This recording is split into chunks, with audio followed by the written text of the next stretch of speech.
Hans Haverkamp. I'm a Dutch master florist and I'm here at my flower school, the Hans Flowers Flower School, and I'm going to be sharing some hot technical tips with you.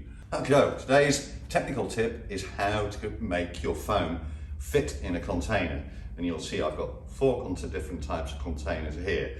Now we'll start off with our pot, and foam comes in different sizes, but this is the most regular one, so that's the one we'll use. And the best way is always to cut this when it's dry.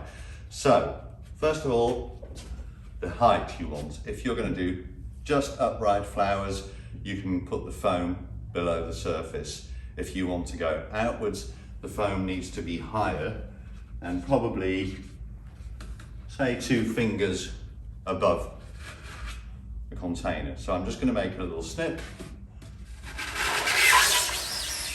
Cut that when it's dry, which will make a nice squeaky noise, and that will sit like that.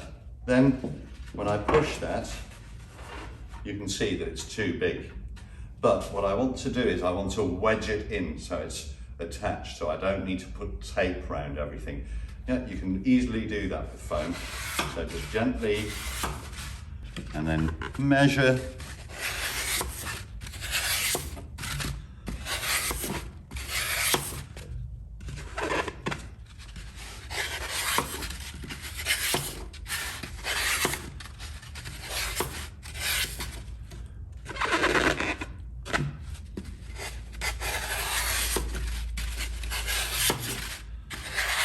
Bit by bit is the easiest way.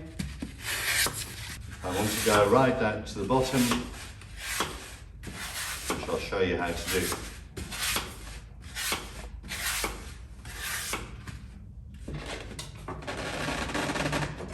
There we are.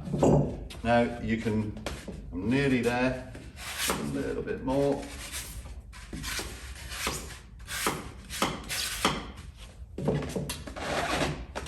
There we are.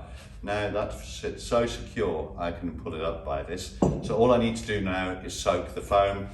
I can chamfer the sides a little bit, which I always do, and then you can make your arrangement. That was the tip for the pot.